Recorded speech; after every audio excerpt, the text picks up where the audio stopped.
윤희석 전 국민의힘 선임 대변인, 설주환 변호사 두 분과 함께하겠습니다. 어서 오세요. 안녕하십니까. 오늘부터 이번 주 내내 인사청문회가 열립니다. 뭐 슈퍼위크다 이런 말이 붙을 정도인데 이재명 정부 일기 내각 후보자들에 대해서 여러 가지 의혹들이 좀 제기가 되고 있어요. 근데 저희가 가장 많이 듣는 게 청문회 때 소명하겠다. 뭐 이런 얘기인데 장관 후보자들은 하루 하잖아요. 네. 하루 동안 뭐 자료 제출 추가로 내고 소명하고 뭐 해명이 수긍이 되고 이게 가능하겠습니까? 일단 이제 이런 소위 말하는 뉴 노멀을 새로운 규범을 김민석 총리가 만들었다 이런 평이 있잖아요. 네. 계속 자료 제출을 미루고 내 청문회 가서 정말 이런 의혹을 물었던 사람을 정말 당황하게 하겠다. 뭐 이런 식의 표현을 쓰면서 결국 아무것도 없이 넘어갔어요. 장관들은 더 쉽겠죠. 하루밖에 안 하니까. 네. 그리고 이런 얘기도 합니다. 자꾸 해명을 하면 할수록 청문회 가기 전 그 단계에서 의혹이 점점 더 세진다. 그러니까 아예 말을 안 하는 게 낫겠다. 뭐 이런 작전도 쓴다고 해요. 괜히 뭐 해명을 했다가 그게 뭐 거짓 해명이다 뭐 이런 얘기 나올 수도 있고 계속 기사가 하니까. 생산이 되니까. 네. 그래서 그런 차원에서 한다는 건데 저는 이제 거꾸로 생각합니다. 청문회 가서 해결할 정도면 미리 자를 수도 있는 거예요.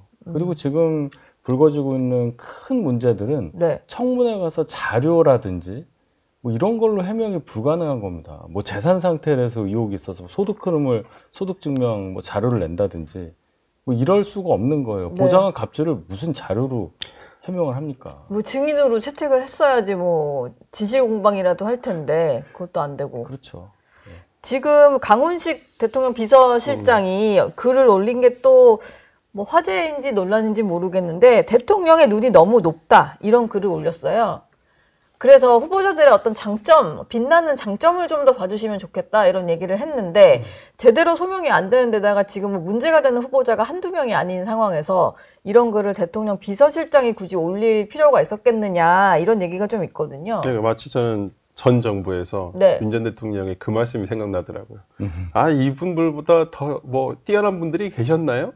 약간 그런 말씀을 교육부 장관 아마 후보 지명자를 놔두고 아마 했던 것 같아요. 네. 그분 결국 낙마하셨던 걸로 네, 기억이 나는데 그쵸. 뭐 똑같은 말씀인 것 같아요. 그러니까 본인들이 생각했을 때는 너무 좋은 후보들이다 네. 이렇게 자화자찬할 수는 있겠지만 근데 지금 언론에서 지적하고 있는 게 과거에 비하면 심한 것도 아니거든요. 솔직히 제가 봤을 때는 뭐 충분히 도덕성 후보 그리고 교육부 장관 같은 경우는 가장 기본적인 논문과 관련한 것들이잖아요. 그쵸. 근데 뭐 그런 것들을 지적하고 있음에도 불구하고 뭐 너무 좋은 점만을 봐달라. 네. 근데 좋은 점을 보고 싶지만 좋은 점보다는 아무래도 흠이 더 많이 보이는 것을 먼저 보이는 것이 뭐 인지상정이고 근데 그 흠이라는 것이 교육부 장관 같은 경우에는 너무나 기본적인 논문에 관련한 것이고 뭐 이러한 부분 그리고 정책적인 부분은 우리가 알 수가 없잖아요. 네, 그렇죠. 이분이 뭐 충남대 총장을 하면서 어떤 역량이 있었다. 그리고 뭐 지금까지 나온 정책 이슈는 서울대 10개 만들기. 근데 서울대만 10개 만들면 이게 다냐. 그렇죠. 이런 반론도 굉장히 많거든요. 네. 오히려 서울대를 뭐 10개를 만든다고 한들 그러면 그 10개가 뭐 다 서울대가 될 것이냐. 그리고 학생들이 다 거기를 갈 것이냐. 뭐 이런 문제가 있기 때문에 정책 역량을 보기보다는 도덕성 역량을 보는 게 더 먼저인데 너무 대통령실에서 좀 안이하게 대처하는 거 아닌가 싶습니다. 지금 그 장관 면면 중에 좀 눈에 띄는 게 뭐 네이버 출신들이 좀 많다 보니까 안철수 의원 같은 경우는 끈끈한 후원에 대한 보훈이 아니냐 뭐 이런 얘기도 좀 하는데 뭐 특정 기업 출신들이 좀 많이 간다라고 해서 뭐 그렇게 바로 연결 지을 수 있을지는 모르겠습니다만 좀 눈에 띄는 건 좀 사실이에요. 근데 네이버는 좀 다르죠. 네이버의 본사가 성남 판교에 옮긴 지가 꽤 됐잖아요. 이재명 대통령 성남 시장 시절. 그거 관련해서 또 여러 얘기가 있었잖아요. 편의를 봐준 게 아니냐. 네. 공교롭게도 그렇게 됐습니다. 내각에 둘이 지금 지명이 되고 수석비서관이 한 명이 지명이 된 상황 아니겠어요? 네. 그렇게 되면 당연히 언론이라든지 야당 입장에서는 어떻게 이런 특정 기업이 특정 직군에 있는 분들이 IT 기업에서 3명이나 장관 또는 수석비서관으로 임명이 되냐, 무슨 관계가 있느냐 이렇게 의심할 수밖에 없는 거죠. 뭐 오비락이라고 볼 수도 있겠는데 네. 정무적 판단을 하는 분들이 옆에 제대로 계시다면 이거 예상을 못했겠습니까?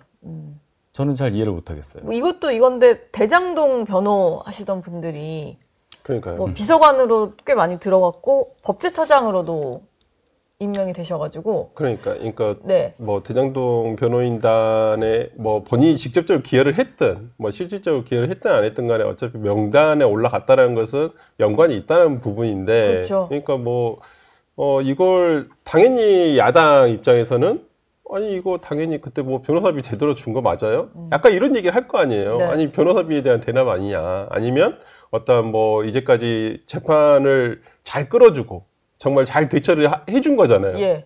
결국에는 뭐 공직선거법 같은 경우에는 뭐 대법원에서 파기 환송이 됐습니다만은 결론적으로는 종결을 마침표를 못 찍고 끝나버렸거든요. 네. 그렇다고 하면 나머지 재판은 아예 뭐 거의 유야무야 되고 뭐 대장동 재판 같은 경우는 뭐 저는 그럼 변호인단으로서 충분히 할 수 있는 일을 잘 전략을 짰다. 그러니까 네.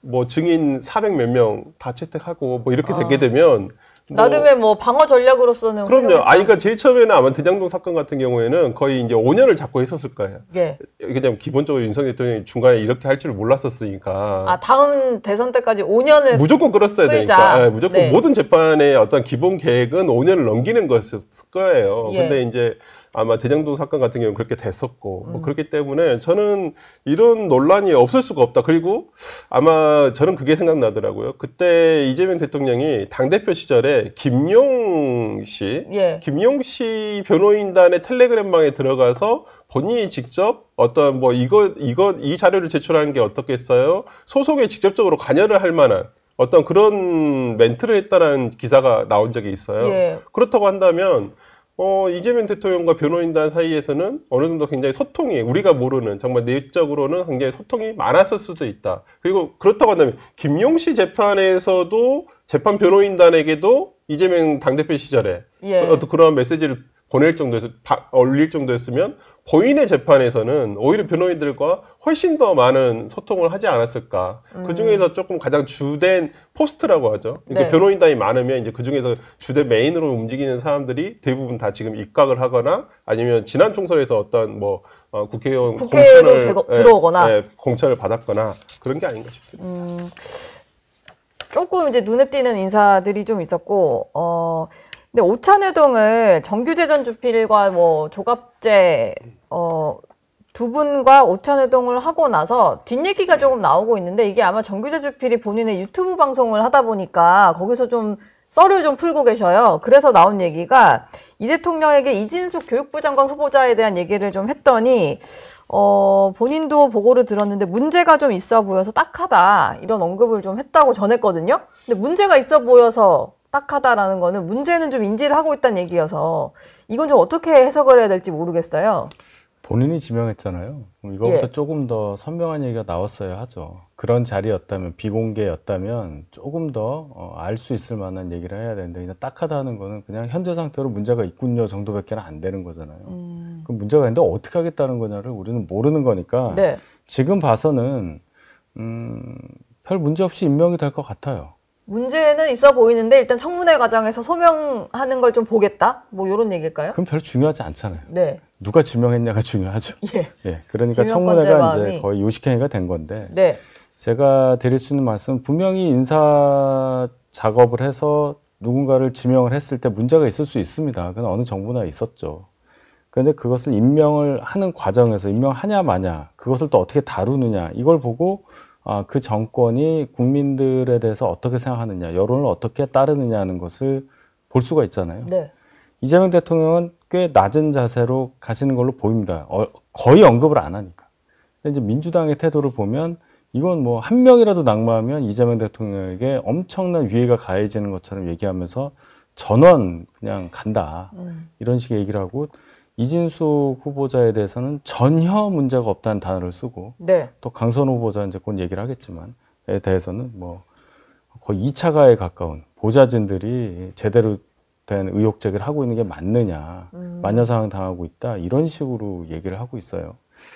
과도한 자신감의 표현이라고 생각합니다. 예. 이런 날도 있습니다. 근데 조금 더 지나면 그러지 않을 날도 올 거예요. 거기에 지금은, 대비할 수 있는 지혜가 네. 이재명 정부에도 역시 없구나 하는 생각이 들어서 안타깝습니다. 지금 뭐 모두를 지키겠다라고 하는 게 어찌 보면은 그냥 몇 명 정도 문제가 정말 될 만한 사람들을 좀 읍참마속하는 거에 비해서 실이 더 많을 수도 있어 보이는데 지금 뭐 일단 정부 여당은 다 안고 가겠다 이런 기조 같아요. 일단 달걀을 바구니에 다 담았잖아요. 네. 다 안 떨어뜨리고 가겠다고 생각을 할 거예요. 이렇게. 근데 갈수 거기서 있다. 뭐 하나 두 개가 바닥에 떨어져가지고 이게 깨지면 어쩔 수 없지라고 생각하면서 가지 않을까. 네. 약간 이런 마음인 것 같아요. 일단은 다 지키면서 내가 이거 다 안고 가야지. 10개면 10개, 11개면 11개를 딱 안고 가야지. 무사하게. 예. 근데 이게 청문회 때 이게 떨어져가지고 한두 개가 깨져버리면 아유 뭐 그거 어쩔 수 없지. 약간 네. 지금은 아마 이런 심정으로 가는 게 아닌가. 뭐 왜 문제 모르겠어요. 근데 여론의 추이를 보니까 아마 저는 청문회 때 국민의힘 의원들이 얼마만큼의 역량을 보여주냐에 따라서 아마 어떤 결정이 나지 않을까. 어차피 다 여론전이잖아요. 이게 뭐 임명하는데 무슨 문제가 있겠습니까? 네. 절차적으로 아무 문제가 없죠. 그쵸. 근데 총리처럼 표결하는 것도 아니고 그렇죠. 표결도 뭐 뭐 상관없었지만. 상관이 없는 상황이니까 네. 오히려 이런 면에서면 청문회 때 이번 주에서 이제 특히나 이게 겹치잖아요. 예. 뭐 여러 부처의 장관을 한 날 뭐 다 같이 하는 경우도 있고 그렇기 때문에 네. 뭐 아무래도 우리가 지금까지 제일 많이 언급된 뭐 이진수, 강선우, 뭐 정은경 뭐 이런 특히 이 세 분의 아마 포인트가 가장 중점적으로 비춰지지 않을까라는 네. 생각이 들어서 예. 뭐 여기서도 국민의힘이 그냥 유야무야 넘어가 버린다, 힘없이 밀려버린다라고 한다면 그냥 뭐 임명되는 데는 뭐 아무 지장 없지 않을까 싶어요. 이진숙 후보자 같은 경우는 이제 둘째 자녀를 유학 보내던 시기에 그 규정을 위반한 거에 대해서는 인정을 하고 사과를 했거든요. 네. 논문에 대해서는 국회에 제출한 뭐 답변서를 보면 논문 표절이 아니고 자신이 실질적 저자다 뭐 이런 주장을 좀 하고 있거든요. 아무래도 이게 연구 윤리 특히 제자 논문 가로채기 이런 거는 좀 학자로서 엄청난 좀 결격 사유가 있다 보니까 여기에 대해서는 그냥 버티기라고 해야 될까요? 정면 돌파를 좀 나선 그러니까 모습이에요. 이게 본질이잖아요. 교육부 장관이 논문 표절했다 그러면 어느 학생들이 그 교육부 장관 또는 뭐 교사나 교수나 뭐 학교 관계자들이 교육부 장관 말을 따르겠어요. 그러니까 예. 이게 진짜 가장 핵심적인 부분에서 지금 문제가 생겨서 크게 이슈가 되고 있는 건데 본인이 그 표절했다고 보여지는 논문을 본인이 주도적으로 작성을 했다는 말이 어떻게 해명이 되는지 이해를 못 하겠어요. 다른 논문에서 뭘 가져왔다는 거에 대해서 그 얘기는 그러면 공동저자인 제자가 그걸 갖고 왔다는 얘기예요. 나는 그거 갖고 온 거, 표절한 거에는 관여를 안 했고 나머지 부분은 내가 다 했는데 네. 그 부분만 문제다. 지금 이렇게 얘기하는 걸로 보이거든요. 그러면 공동저자인 제자는 역으로 뭐라고 얘기하겠어요? 제가 했습니다라고 얘기하겠죠. 그러니까 이런 해명 태도조차 정말로 국민 눈높이에 맞지 않는다. 네. 그렇게까지 장관을 하고 싶습니까? 이해를 못 하겠어요. 이진숙이라는 이름이 굉장히 유명해집니다. 이렇게 되면은 상징이 돼요. 다른 이진숙 말고. 또 다른 이진숙도 있지만 또 다른 이진숙도 그러니까, 있지만 예. 예. 일단은 청문회까지도 가겠다. 그리고 뭐 여당 입장에서는 모두 다 안고 가겠다라는 기조다 보니까 좀 봐야 될 것 같은데 당장 오늘 청문회 열리게 되는 강선우 의원 얘기도 좀 해보겠습니다. 원래는 이제 초반에는 이진숙 후보자라든지 아니면 조현 후보자의 어떤 부동산 얘기가 많이 나오다가 네. 좀 말미에는 강선우 의원의 갑질 의혹으로 좀 많이 초점이 맞춰진 것 같아요. 근데 이게 뭐 전원이라기보다는 당사자들이 직접 언론을 상대로 인터뷰를 하고 있는 거잖아요. 네. 그러다 보니까 이게 저렇게까지 이제 본인의 어떤 그 불이익을 무릅쓰고 나와서 말을 하는 사람들 말에 조금 더 신뢰가 가는 건 사실이거든요. 그렇죠. 이제 그러면서 또 지난 주말에 보니까 물타기를 시도를 하더라고요. 예. 다른 이제 보좌진들의 어떤 그 글을 통해서 우리 의원님 그런 분 아니다. 그렇죠. 이런. 우리 의원님 그러실 분 아닙니다. 예. 이렇게 얘기를 하더라고요. 그래서 이렇게까지 해야 되나. 물론 뭐 그분이 또 그 전에 있던 보좌진하고 같이 일을 했는지 안 했는지 모르겠어요. 네. 근데 그건 상대적인 거잖아요. 뭐 이 부자진한테는 좋은 의원님일 수도 있겠지만 어떤 부자진한테는 안 맞아서 그런 걸 잘 맞았다라면 지금도 일을 하고 있겠죠. 예. 근데 맞지 않았다는 부분이 있는 것이고 네. 어찌됐든 간에 뭐 본인의 해명에 의하더라도 20 몇 명이 바뀐 거잖아요. 뭐 48명이든 20 몇 명이든 48이든 26이든 그러니까 네. 어찌됐든 간에 뭐 그 기간 다른 의원실 보면 되게 오랫동안 일한 분도 많고 네. 그렇단 말이에요. 그렇다고 한다면 어찌됐든 간에 이렇게 자주 빈번하게 바뀌었다라는 부분에서는 본인한테 문제가 있는 거죠. 일을 같이 했던 사람들이 문제가 있는 건 아닐 거 아니에요. 아니, 그러니까 가장 상수가 이상하니까 이 변수들이 항상 바뀌는 것이지. 네. 이게 변수들이 다 이상해서 상수는 그대로 있는데. 그럴게요. 특정 의원실에만 그렇게 또 이상한 사람들이 계속 채용될 건 아닌 거. 있어요. 그거 여야 불문하고 다 있어요. 제가 보니까 특히 모르겠습니다. 여성 의원, 제가 소문을 듣기로는 여성 의원실들이 꼭 그런 데가 몇 군데 있더라고요. 물론 여성 의원님들이 조금 뭐 더 예민해서 그럴 수도 있겠다. 아니면 뭐 그럴 수도 있고 아닌 경우도 있고. 성 받아치기 아닙니까? 저 그런 건 아닌데, 그러니까 저는 이건 개인의 문제라고 삼고 싶어요. 근데 뭐 그런 분들이 몇 분 계시다. 뭐 남성 의원도 우리가 그 보좌진 교체 횟수는 그거 국회 다 기록에 남잖아요. 여기 그냥 면직하고 또 채용하고 이게 다 남으니까. 그리고 뭐 하여튼 정치부 기자들이나 정치권에 몸담으신 분들 사이에서 소문도 많이 돌죠. 많이 돌죠. 누가 여야 할 것 없이 좀 그런 의원들 있잖아요. 댓글 가끔 뜨잖아요. 어디 의원실에 누가 어쨌다 저쨌다 뭐 이런 것도 많이 뜨잖아요. 솔직히. 여의도 대나무 숲에도 글이 자주 올라오니까. 저는 강선우 의원이 지금 약간 뭐 한번 물타기를 하고 어떻게든 청문회를 통해서 이것을 한번 넘어가 보겠다. 지금 이렇게 시도를 하고 계시는 것 같은데, 글쎄요, 저는 뭐 이러니까 뭐 어떤 교체를 하고 이런 부분 뭐 본인이 안 맞으니까 그렇게 할 수도 있죠. 근데 가장 먼저는 사과 아닌가요? 내가 이런 부분 정말 마음 아프게 했다면 정말 미안하다. 내가 진짜 그런 의도는 아니었지만은 먼저 이렇게 나오는 게 맞는데, 나간 오히려 이런 그 갑질을 당했다라고 피해를 입은 부자진한테 야 너가 이상한 사람이잖아.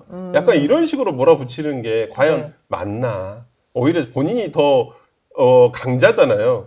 그리고 그 고용됐던 전 부자진들이 약자잖아요. 그렇다고 한다면 여기에 대한 대처하는 자세, 그 약자가 상처를 입었을 때 이거 호소를 했었을 때 자신에 대한 비판할 수 있죠. 호소도 할 수 있고 중요한 자리에 가게끔 돼 있으니까, 장관이라는. 그때 먼저 어떻게 대처를 하는가가 참 보고 싶은 건데, 오히려 이런 경우에 오히려 본인의 잘못을 인정하지 않고 오히려 이 피해를 호소하는 사람한테 너가 이상한 사람이야 이렇게 몰아붙이는 게 과연 여성 가족부, 어떤 여성과 가족이라든, 특히나 우리가 뭐 여성 가족부의 여자가 그 여자는 아닙니다만은, 어찌됐든 간에, 우리나라에서 소수를 보호하거나 아니면 조금 더 지원을 열심히 하겠다라는 부서잖아요. 근데 그런 부서의 장관으로서 과연 어울린가? 이런 생각이 좀 듭니다. 윤희석 대변인은 좀 어떻게 보셨습니까? 설주환 변호사께서 다 말씀하셨고요. 제가 유심히 보는 거는 그 보좌진과 관련한, 의원과 보좌진 간의 관계에 대한 거예요.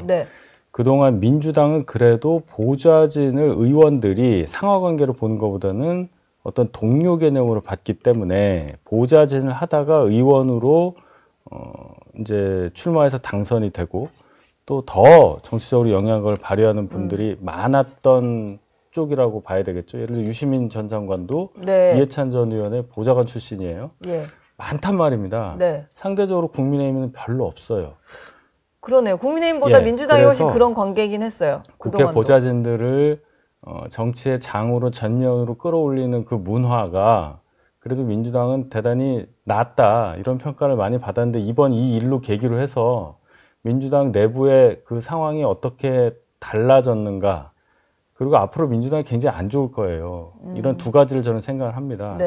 이 보좌진들이 한두 명도 아니고 계속해서 이런 의혹을 제기하고 이제 저희 당 의원들에게 제보를 하는 거예요. 오늘 아침에도 한지아 의원 방에 얘기해서 뭐 왕따를 시켜서 이제 강선우 의원이 그 사람이 사직하지 않을 수 없게 만들었고, 사직해서 이제 다른 쪽을 구해도 거기에다 또 전화를 해가지고 이 사람 안 좋은 사람이고 쓰지 마세요, 뭐 이렇게 했다는 거 아니에요? 취업 방해까지. 그렇죠. 이게 이제 뭐 허위냐 아니냐 이걸 떠나서, 민주당 문화가 이렇게 바뀌었구나, 동료로 인정하지 않는구나 국회 보좌진들을. 그러면 민주당 의원 수도 오죽 많습니까?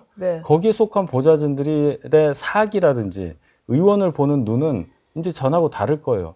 허종식 의원 같은 사람은 아예 2차 가해를 해버렸어요. 과거에 피해 호소인 얘기하듯이 이거 보좌진이 잘못된 거냐, 내가 아는 강선 의원은 그런 사람이 아니다, 이게 뭐한 짓입니까? 오히려 보좌진이 이상한 사람이다. 강선 의원 하나 지키려다가요 굉장히 큰 거를 지금 민주당은 놓치고 있다. 그렇게 보입니다. 그렇죠. 국회에서 일하는 게 국회의원뿐만이 아니고 그들을 좀 빛나게 하려고 일하는 보좌진들이 다 지켜보고 있는데 그럼요. 지금 대응이 이렇게 나오는 거니까. 근데 국회 인사청문회 도입 이래에 25년 동안 현역 의원들이 낙마한 사례가 한 번도 없어서 현역 의원 불패다 뭐 이런 얘기가 나올 정도인데 사실 뭐 민주당이 지금 이 정도 의석수를 가지고 있는 여당인 상황에서는 현역 의원이 아니라 뭐 누가 와도 낙마는 안 될 것 같은데요. 그렇죠. 이게 강선우 의원을 통해서 좀 깨지게 될지가 좀 궁금하다 이런 분들이 계세요. 제가 봤을 때는 내부적으로는 그렇게 생각 안 할 거예요. 아마 그냥 밀어붙여도 된다라고 생각을 할 것이고 뭐 여론의 반향이나 이런 거 그냥 뭐 지금 김민석 총리 솔직히 뭐 이거보다 훨씬 더 심한 일들이 많았었지만 예. 뭐 일주일 딱 지나니까 다 사라졌잖아요. 예. 연기처럼 사라질 것이다. 그걸 뭐 계속 국민들이 기억을 하고 있을 수는 예. 없어요. 물론 마음엔 좀 남지만. 뭐 나중에 이제 이게 다시 무슨 일이 발생했을 때 재소환되고 재소환될 수는 있겠지만 예. 뭐 정말 청문회만 지나고 바로 임명되면 우리가 일주일 뒤에는 아마 뉴스에서도 안 다뤄질걸요. 그렇기 때문에 연기처럼 사라질 걸 알고 있기 때문에 네. 아마 이렇게 밀어붙일 것이다. 아마 시간만 지나가길 기다리고 있지 않을까 싶습니다. 일단 오늘도 뭐 한 네 분 정도 후보자가 청문회를 하고 5일 내내 하루에 뭐 3-4명씩 하니까 이게 다 뭐 눈에 띌지 잘 모르겠습니다. 뭐 그냥 묻혀서 지나가는 분들도 꽤 많을 것 같고.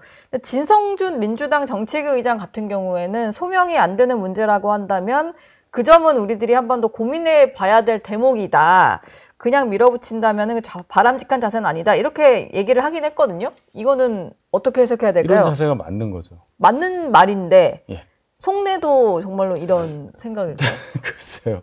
그건 이제 주요 당직을 맡고 계신 분이고 이제 뭐 3선쯤 되시니까 그래 정확히 짚어주셨다고 저는 생각을 하는데 모르겠습니다. 민주당에서 이거를 제가 볼 때는 설주환 변호사 말씀하신 대로 그냥 갈 것 같아요. 아무 상관이 없거든요. 예. 근데 안타까운 건 민주당에 뭐 쓰실 분들 많잖아요. 꼭 이분이어야 하느냐. 이렇게까지 문제가 있는데 보좌진들 사기까지 흔들 정도의 파괴력을 갖고 있는 이슈를 달고 네. 여성가족부 장관을 하는 게 무슨 내각에 도움이 되겠어요. 본인의 이력 하나 올라가는 것 외에는 모든 사람을 다 좌절시키게 하는 결과가 될 텐데 네. 모르겠습니다. 진성주 의원이 저 강선 의원 바로 옆 지역구라서 훨씬 더 사정을 잘 알아서 그런지 몰라도 대단히 괜찮은 발언을 하셨다고 저는 평가합니다. 저는 이 발언은 강선우 의원을 상대로 한 게 아니에요. 굳이 한다면 이진숙 전 후보자에 그랬습니까? 대한 것이지. 이진숙 후보자. 네. 옆 지역구 의원인데. 아니요. 예? 그게 생각보다 옆 지역구끼리 엄청 안 좋습니다. 아 그래요? 구청장 같은 경우에 출마 공천할 때 엄청 싸우거든요. 현역 의원들이. 네, 현역 의원들끼리 그런 게 많아요. 같은 지역에서 갑을 구로 나눠질 거면. 근데 두 분 여기 갑을 병이에요 또. 근데 두 분 다 예. 헌화 향후에 가서 손잡고 노래도 부르시던. 아유 손은 다 잡죠. 손은 다 잡죠. 뭐 아무튼 속내는 뭐 어떨지 모르겠다. 일단 청문회는 지켜봐야 될 것 같고요. 국민의힘은 지금 청문회가 한창 돌아가는 와중에 또 혁신위도 띄워서 뭐 속도전을 좀 내고 있는 것 같습니다. 혁신위에서. 당원들을 절망하게 만든 8대 사건을 어제 윤희숙 혁신위원장이 얘기를 했거든요. 뭐 다 들어가 있더라고요. 이게 뭐 친윤 친한 할 것 없이 모든 계파를 겨냥한 과거의 사례를 다 집어넣었던데 어떻게 보셨나요? 8대 사건. 그래서 어떻게 하겠다는가가 빠졌기 때문에 뭐 사과 안 하면 당을 나가라는데 그런 글쎄요. 이렇게 되면 이제 전선이 좀 생긴 건 맞아요. 이제 구주류라고 할 수 있는 분들이 이제 여기에 대해서 반발하고 있잖아요. 예.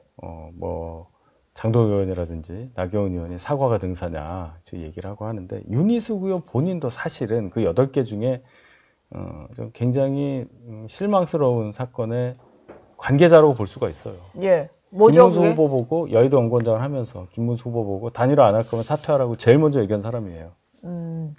그건 또 어떻게 할 거냐. 네. 저도 여기에 대해서는 어떻게 답변을 할지가 앞으로 궁금해지는데 예. 가장 제가 놀란 거는 최고위원회를 없앤다는 거예요. 그걸 두 가지로 해석을 하더라고요. 정말 센 당대표가 올 것이다. 그래서 당대표가 그 9명이잖아요. 네. 그 구성이 중앙당무회를 만들어서 그러면은 원외 당협위원장 2명, 거기에 회의 참석자가, 그 다음에 사무총장, 여성위원장, 청년위원장 5명을 대표가 지명하기 때문에 그 회의가 엄청나게 당대표 위주로 가서 강력한 리더십이 이제 형성이 된다. 이렇게 이제 보는 분이 있는 반면 저는 반대로 본단 말이죠. 네. 이분들이 최고위원이 아니에요. 그러니까 선출된 분들이 아니란 말입니다. 게다가 원외 당협위원장, 국회의원들이 보기에는 파트너로 생각하지 않아요. 저희 당은 제가 그냥 쉬운 말로 회원제 정당이라고 생각합니다. 국회의원만 회원이에요. 정회원이에요. 나머지는 회원이 아니어서 어느 순간 들어가지도 못하고 앉지도 못해요. 네. 그런 정당에서 중앙당무위원회라고 이름을 바꿔버리면 그리고 회원이 아닌 준회원이나 뭐 이런 가회원 정도 되는 분을 앉혀놓고 네. 당대표가 아무리 해도 가장 센 기관이 여기가 아닌 게 되는 겁니다. 상대적으로. 결론은 의원총회가 당의 최고 의사결정 기구가 되는 과정을 닦아주는 거라고 저는 생각을 해요.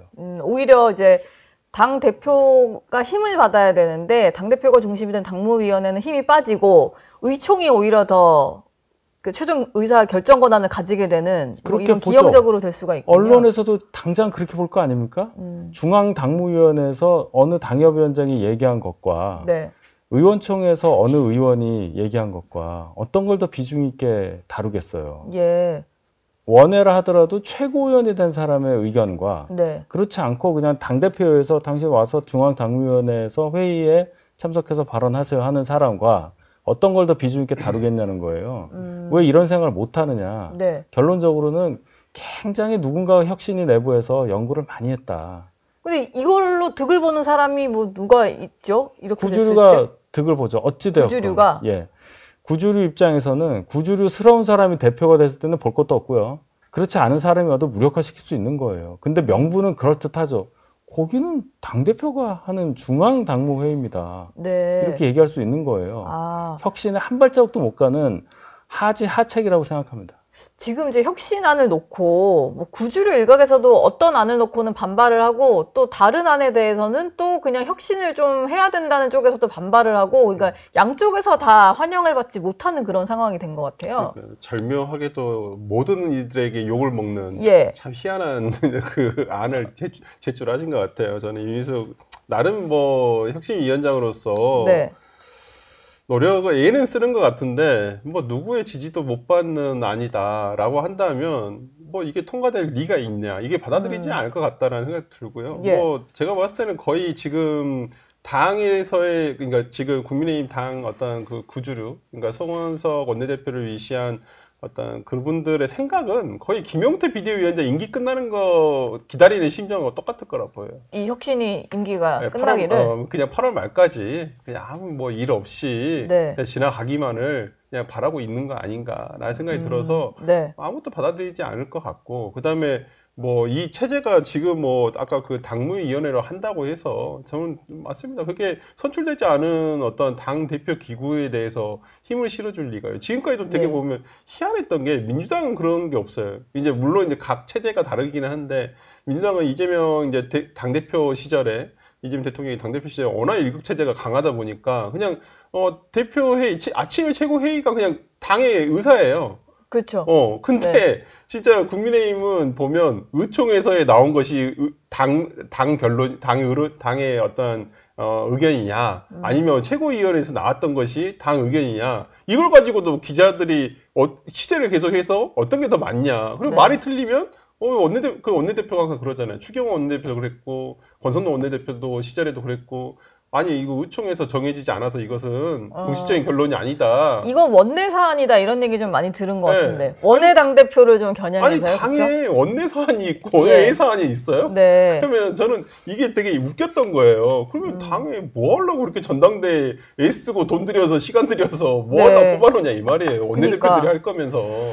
뭐 지금 혁신이니까 나름 이제 3가지 안까지 내놓긴 했어요. 대국민 사과가 첫 번째였고 두 번째가 아까 말씀하신 2호 혁신안이 당대표 중심으로 해서 최고위원 없애겠다. 사실상 이제 단일 지도 체제로 가는 그런 방안이고 어제 또 3대 안을 내놨는데 이게 뭐 8대 사건 꼽으면서 또 얘기를 했던 게 좀 알아서 사과할 사람들은 사과해라 이런 거잖아요. 근데 특정인을 콕 집지도 않고 사과하실 분 사과하라라고 했을 때 누가 나타나서 사과를 할 가능성도 없어 보이고 근데 또 이게 일각에서 봤을 때는 자꾸 왜 사과를 하라고 하는 거냐 아니면 특정 계파를 겨냥해서는 안 된다. 뭐 이런 말이 또 튀어나오는 상황이란 말이에요. 그러니까 윤희숙 의원이 예. 국회의원 할 때 초반에 저는 임차인입니다 얘기하면서 확 떴잖아요. 그래서 이제 정책 마인드도 갖고 있고 능력도 있고 혁신성, 여성 이런 거 다 갖춘 분이다. 또 호기롭게 본인의 의혹과 관련해서 사과하고 의원직도 던졌잖아요. 던졌죠. 그런 모습으로 어떤 하나의 상징처럼 돼 있는 분인데 거기에 비하면 치고 나가지를 못하는 거죠. 여기서 실명이 나와야 돼요. 사건이 나오는 게 아니라 실명이 나와야 됩니다. 8대 사건 얘기를 할 거면 실명이 관련자. 나와야 돼요. 예, 더 구체적으로 나와야 하고 본인이 말씀드렸던 한덕수 후보 관련한 김문수, 한덕수 두 분 단일화 과정에서 했었던 얘기에 대해서도 본인이 정확하게 얘기를 해야 돼요. 내가 그때는 이런 상황에서 여의도 연구원장에서 이렇게 얘기를 했다. 하고 이렇게 들어가줘야 됩니다. 저는 그걸 기대했어요. 처음에 그래서 다른 분들 다 비난할 때 윤희숙 그 위원장에 대해서 기대를 가졌던 게 당원은 한 개인에게 당을 구성하는 구성원의 인적 청산을 할 권한을 주지 않았다. 그 잘 못한다고 그랬잖아요. 다들 비난했어요. 네. 못하겠다는 거네, 안 하겠다는 거네. 근데 저는 역으로 당원 총의로는 가능하다는 얘기를 저렇게 했구나. 그렇게 억지로라도 해석을 하려고 했습니다. 네. 근데 지금 보이는 모습은 글쎄요, 본인 드러내는 역할로 이 혁신위원회를 쓰는 것이 아닌가. 완전히 이거는 그냥 듣기만 해서는 그래서 뭘 하겠다는 건데가 없잖아요. 네. 예. 그리고 말씀드린 것처럼 중앙당무회의라는 걸 만들어서 당대표 권한을 완전히 하나의 위원회 위원장격으로 내려버리는 역할까지 했었고. 그래서 저희 당 상황이 어느 정도냐면 참 부끄러운 얘기인데 네. 토론하다 민주당 쪽 분이 이런 얘기를 하더라고요. 아니 어떻게 초선 의원이 당대표 나올 지도자격 되는 분한테 나오라 말을 하는 당이 됐냐. 어느 분이 그랬잖아요. 김문수, 한동훈 두 분은 전당대 출마하지 않았으면 좋겠다. 예. 이걸 공개적으로 해버리는 당이다. 나름 이제 지도부니까 지금. 그 얘기입니다. 네. 예, 그렇게 돼버렸다. 만약에 김문수, 한동훈 두 분 중에 한 분이라도 의원이었다면 그런 말 할 수 있겠느냐로 저는 생각을 할 수밖에 없어요. 근데 앞으로 그러면 정하면 되지 않을까요? 국민의힘 당대표는 네. 현역 의원인 자에 한한다.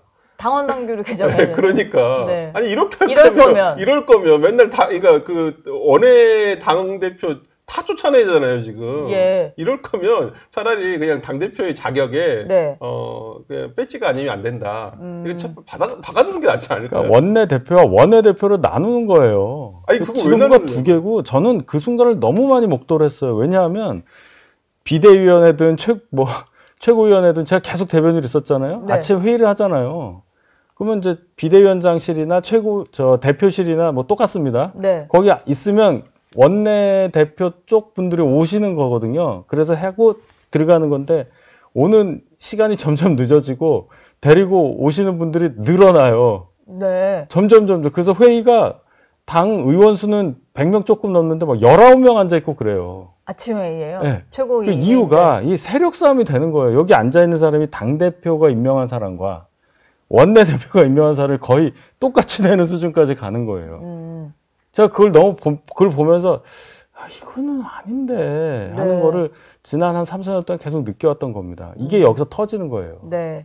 이렇게 됐을 때 우리가 좀 목격할 수 있는 여러 가지 좀 장면들이 있을 수밖에 없겠네요. 만약에 또 원내 대표가 된다면. 맞습니다. 지금 전당대회 출마를 좀 하겠다라고 의사를 밝힌 분들이 현역 의원들은 좀 많이 나오고 있고 김문수 전 후보라든지 한동훈 전 대표는 아직까지는 명확한 얘기는 안 하는데 김문수 전 후보는 좀 나올 것 같기도 해요. 저희가 그 차기 국민의힘 대표 적합도 여론조사도 한번 준비를 해봤는데 이게 뭐 아직까지는 전당대회 날짜도 확정이 되지 않은 상태에서 나온 거라서 좀 그냥 참고차 봐주시면 좋을 것 같아요. 김문수 후보가 그래도 대선 후보를 지냈다 보니까 22.9%로 가장 높게 나왔고 한동훈 전 대표가 16.6, 나경원 의원이 7.3이고 그 외가 10.5로 나오고 있습니다. 물론 이게 출마 선언이 이어지면은 달라질 수는 있는데 저 흐름이라면은 또 대선 경선 때처럼 김문수 대 한동훈의 구도가 될 수도 있지 않을까 싶은데요. 어떻게 보시나요? 안철수 의원이 빠지셨네.